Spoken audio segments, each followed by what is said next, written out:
A día de hoy no existe prácticamente ningún alimento o ningún grupo de alimentos que no haya sido demonizado o que no tenga una gran cantidad de mitos que giran alrededor de él. En el vídeo de hoy te voy a contar 4 mitos en relación a alimentos que son ricos en carbohidratos. Comenzamos. Mito número 1. Los cereales integrales nos enferman y nos hacen engordar.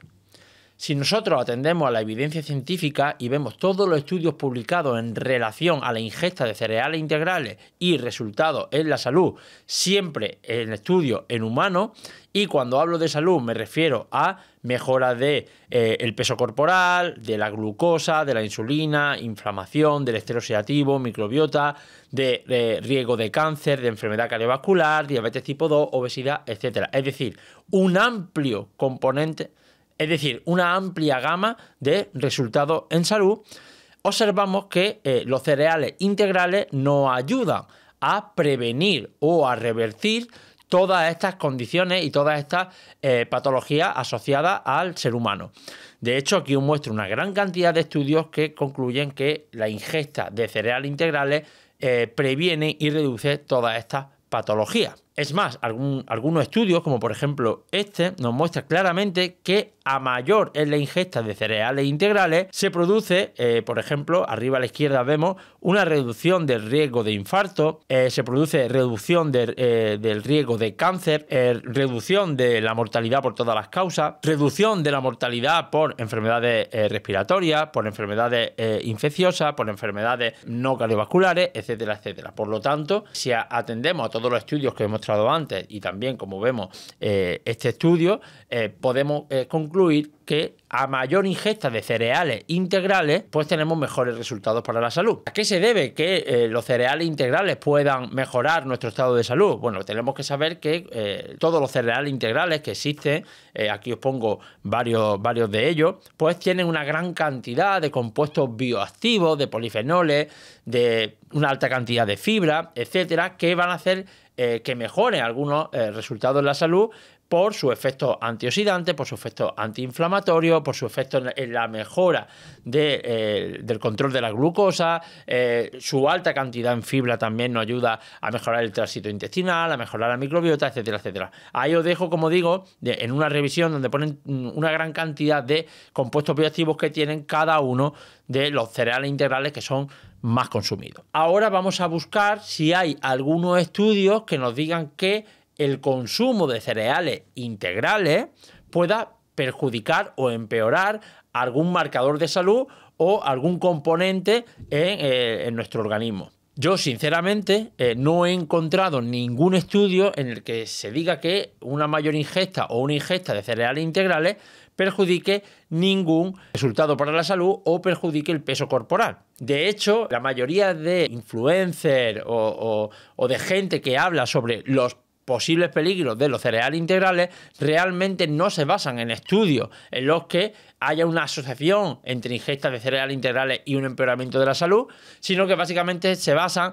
en estudios indirectos, mecanicistas, y esto lo lleva siempre a un error, ya que se basan pues en posibles pesticidas que puedan tener algunos cereales, en los cuales no los cereales integrales, sino si dan ese pesticida a una rata se produce X reacción negativa, ¿vale? Y siempre, evidentemente, están sacados de contexto y fuera de lugar, porque uno, ni siquiera están evaluando la ingesta de cereales integrales en seres humanos, sino que están evaluando que cierto pesticida a dosis X en ratas que tienen una tolerancia mucho menor que nosotros produce X resultado y lo extrapolan a que, por tanto, los cereales integrales, como por ejemplo la avena, el trigo integral y demás, pues tienen resultados negativos para la salud, cuando realmente, como vemos en todos los estudios anteriores, a mayor ingesta de cereales integrales en el ser humano, justo se produce lo contrario. Por lo tanto, no te creas todo lo que ves en redes sociales, y incorporar cereales integrales siempre es una buena opción. De todas formas, si quieres ver un poco más la diferencia entre la ingesta de cereales integrales versus cereales refinados, te recomiendo este vídeo en el que hablo de cómo afecta los cereales a la inflamación. De hecho, te hago spoiler del vídeo donde al final la conclusión es que los cereales integrales incluso son antiinflamatorios, a la contra de los cereales refinados, que sí pueden tener ligero efecto neutro o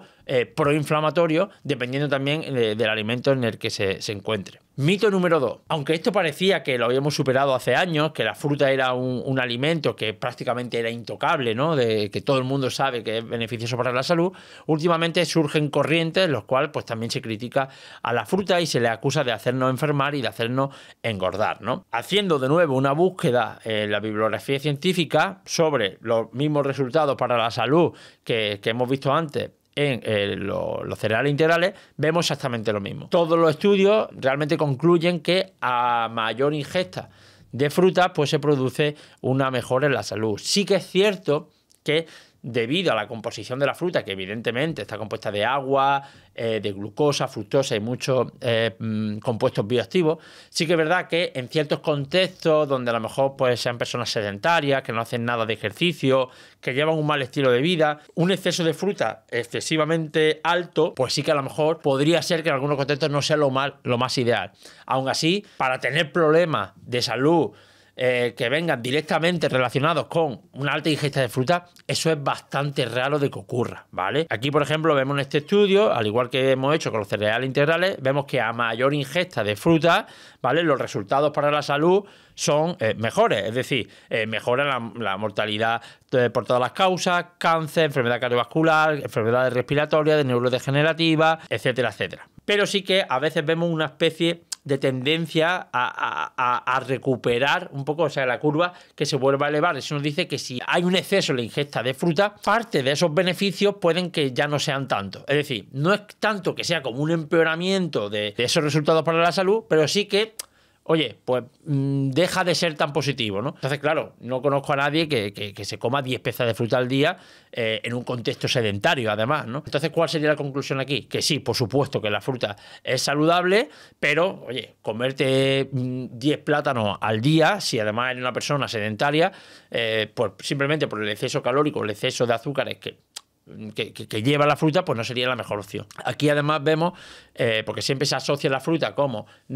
tiene azúcar, diabetes y demás, vemos la reducción del riesgo de diabetes por el consumo de diferentes frutas. Bueno, y ahí lo dejo para que lo podáis ver. De hecho, cuando buscamos estudios que concluyan que una mayor ingesta de fruta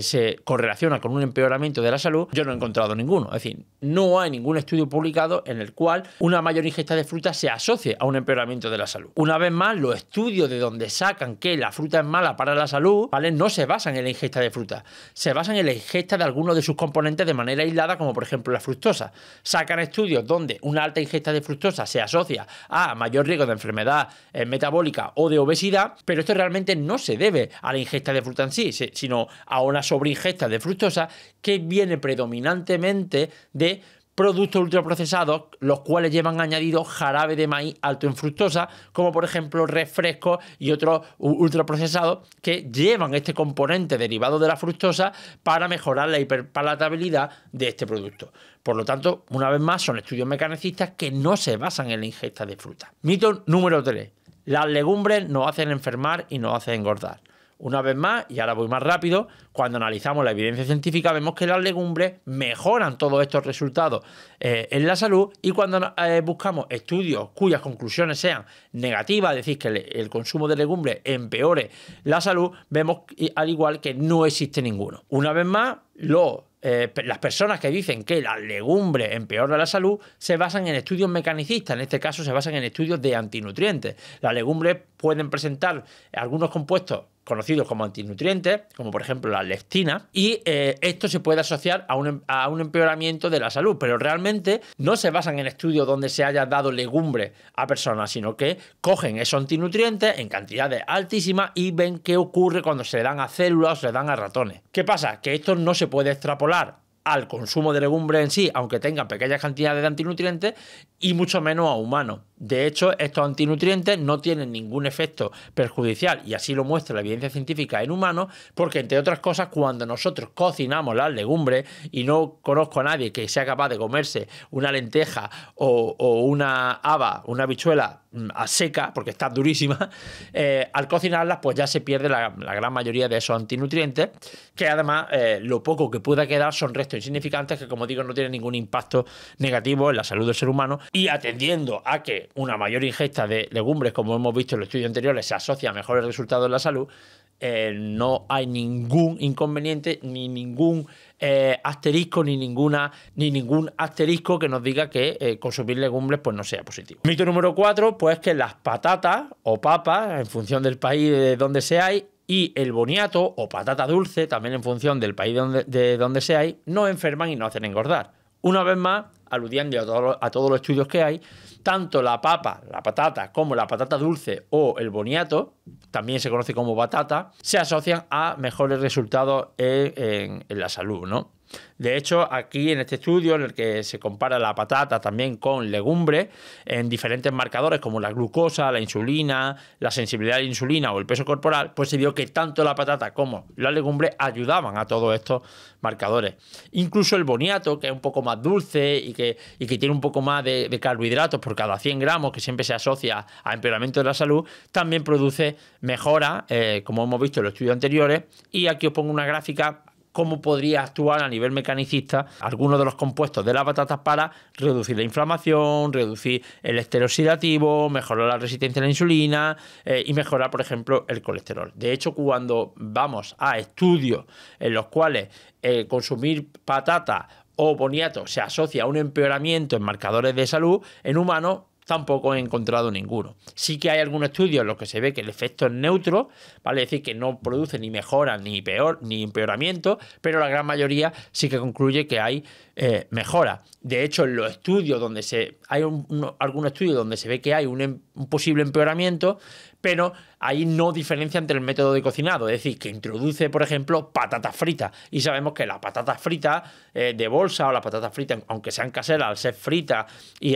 también suelen contener una gran cantidad de sodio, pues sí que no son las mejores opciones para la salud. Por lo tanto, en este vídeo simplemente te he querido ayudar a desmitificar muchas de las cosas que circulan por redes sociales en cuanto a estos alimentos ricos en carbohidratos, a los cuales se le asocia empeoramiento de la salud o se lo asocia con engordar o con la obesidad, cuando realmente la evidencia científica nos muestra que no hay ningún dato que nos lleve a concluir que el consumo de estos alimentos ricos en carbohidratos pueda llevarnos a un empeoramiento de nuestra salud o a un empeoramiento de nuestra composición corporal. Nos vemos en siguientes vídeos.